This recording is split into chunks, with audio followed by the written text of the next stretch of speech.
नमस्कार. एकंदरीतमध्ये आपलं मनपूर्वक स्वागत. गोव्यात आज काय काय घडलं आणि कुठल्या बातमीची चर्चा आहे हे कमीत कमी वेळेमध्ये या बुलेटिनमधून तुमच्यासमोर आणण्याचा आमचा नेहमी प्रयत्न असतो. आजही आम्ही तुम्हाला अशा काही निवडक महत्त्वाच्या बातम्या दाखवणार आहोत.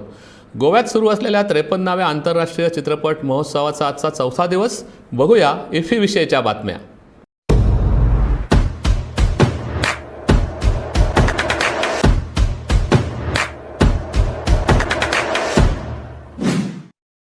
इफ्फीत आज गोव्यातल्या 1 हिंदी आणि 3 कोकणी अशा 4 शॉर्ट फिल्म्स झळकल्या. अर्धो दिस निमण्या दिसाक द व्हाईट ड्रीम हे कोकणी लघुपट आणि बिफोर आय स्लीप या हिंदी लघुपटाचंही स्क्रीनिंग झालं. इफ्फीतला आजचा मास्टर क्लास होता ज्येष्ठ अभिनेते अनुपम खेर यांचा. कलाकार हा बॉर्न आर्टिस्ट वगैरे काही असतो असं काही आपल्याला वाटत नाही, तर कलाकाराला कलेसाठी खूप मेहनत घ्यावी लागते असं अनुपम यांनी यावेळी म्हटलं आहे. अनेक कलाकारांच्या प्रश्नांनाही त्याने उत्तरं दिलेत आणि आपला कलाकार बनण्याचा प्रवासही थोडक्यात उलगडून दाखवला आहे. बघूया अनुपम खेर यांच्या मास्टर क्लासमधल्या या काही टिप्स. आप कभी डॉक्टर से नहीं पूछते कि जी ट्रेनिंग जरूरी है कि नहीं, आप इंजीनियर से नहीं पूछते ट्रेनिंग है कि नहीं जरूरी, आप IIT स्पेशलिस्ट से नहीं पूछते कि ट्रेनिंग जरूरी है. एक्टर क्योंकि हर घर में शायद हर मोहल्ले में शाहिद कपूर होता है, करीना कपूर होती है. जो अच्छा डांस करता है उसको बोलते हैं कि यार ये तो हीरो है या ये तो हीरोइन है. जो ऐसे क्योंकि सिनेमा जो है हमारी हिंदुस्तानी सिनेमा जो है वो हमारे लोगों की साइकी है. Hindustani cinema is part of our lifes. ये चाचा जी मेरे चाचा जी ऐसे हैं, ये हीरो है, राजेश खन्ना जी ने हेयर कट किया, कुर्ता पहना, ऐसा हमको पहनना चाहिए. ये अब्रॉड में नहीं है. हम फिल्म वाले दुनिया के अपने देश के नागरिकों की हिस्सा है जिंदगी का.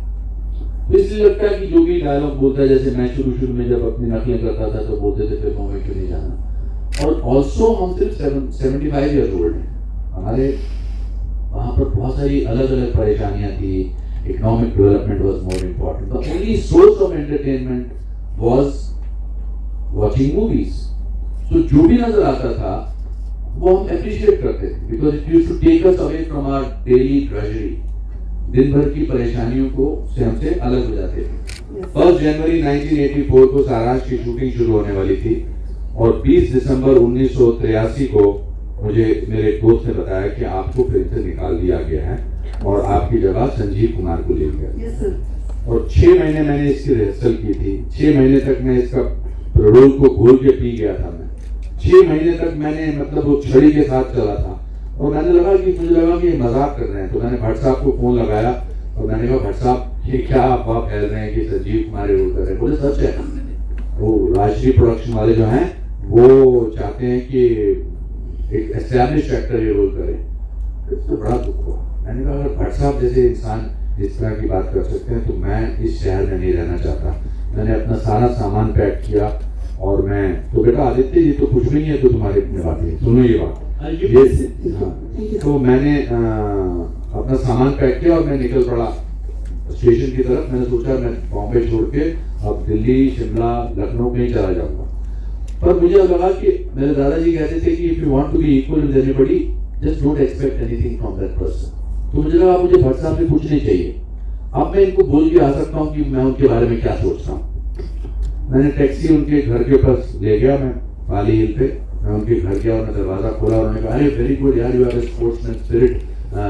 यू सी मेन रोल तो तुझे नहीं कर मिल रहा है मगर दूसरे बुढ़े का रोल है वो भी तू कर ले और तुम दोनों हो तो संजीव कुमार के साथ तेरा बड़ा नाम होगा. मैंने कहा बच्चा 1 मिनट. मैं उनको खिड़की पर ले गया. मैंने कहा वो टैक्सी देख रहे हैं आप, उसमें मेरा सामान है. मैं ये शहर हमेशा के लिए छोड़ के जा रहा हूँ. मगर जाने से पहले मैं आपको बताना चाहता हूँ कि आप दुनिया के सबसे बड़े फ्रॉड हैं. आप दुनिया के सबसे बड़े चीट हैं. मैंने कहा आप सत्य पे फिल्म बना रहे हो और आप में इतना सत्य नहीं है कि आप राष्ट्रीय वालों को बोल सके कि ये आप सत्य पे फिल्म कैसे बना सकते हैं. आप सारांश कैसे बना सकते हैं अगर आप ये झूठ पे जी रहे हो कि आपने 6 महीने मुझसे काम करवाया, रिहर्सल करवाई, अब आप संजीव कुमार से रोल करा रहे हो. मैंने कहा संजीव कुमार की मैं बहुत इज्जत करता हूँ, बहुत कमाल के एक्टर है, मगर ये रोल वो मुझसे बेटर नहीं कर सकते. तुम्ही बघितलं की अनुपम खेर काय म्हणतात ते. आणखी काही महत्त्वाच्या बातम्या आपण पाहणार आहोत, पण त्याआधी पाहूया कुठच्या बातम्या झाल्यात आजच्या हेडलाईन्स. सोनाली फोगटची हत्या केल्याप्रकरणी सीबीआय कडून सुधीर संगवान आणि सुखविंदर सिंग यांच्या विरोधात आरोपपत्र दाखल. म्हापसा कोर्टात होणार 5 डिसेंबरला दुसरी सुनावणी. गोव्यात वीज बिलांची थकबाकी पोहोचली 402 कोटींवर. वसुलीसाठी सरकारकडून ग्राहकांना वन टाइम सेटलमेंटची ऑफर.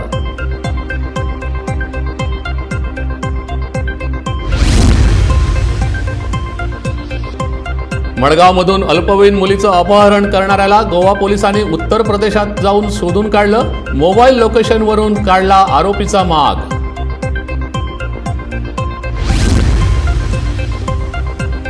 1250 बेरोजगारांना उद्या मिळणार सरकारी नोकऱ्या. फायर ब्रिगेड, सांख्यिकी, पोलीस आणि कृषी विभागात होणार नोकर भरती.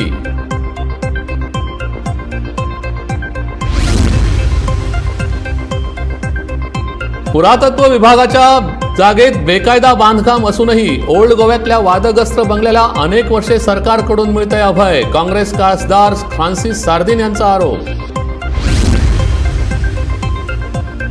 आणि गोव्यातल्या अनेक खेड्यात साजरा होतोय पारंपरिक दिवजा उत्सव. पंचारती घेऊन महिला लावतायत मंदिरात हजेरी.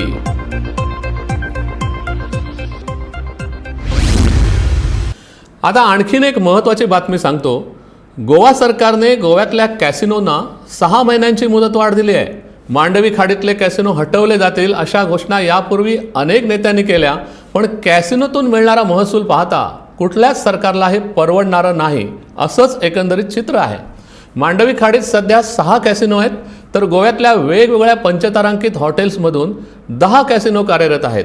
या सर्व कॅसिनोत मोठ्या प्रमाणात जुगार खेळायला देशभरातून आणि परदेशातूनही पर्यटक येत असतात आणि त्यातून मोठ्या प्रमाणात सरकारला महसूल मिळतो. कोविडपूर्वी या कॅसिनोतून सरकारला 411 कोटी महसूल मिळाला होता. यावर्षी थोडा कमी म्हणजे 320 कोटी महसूल मिळणार आहे. गेली 10 वर्ष मायनिंग बंद असल्यामुळे सरकारच्या महसुलात मोठी घट झाली. त्यामुळे केवळ पर्यटन उद्योगावर सरकारचा भर राहिला. पण गेली 2 वर्ष पर्यटन उद्योगातही मंदी आहे.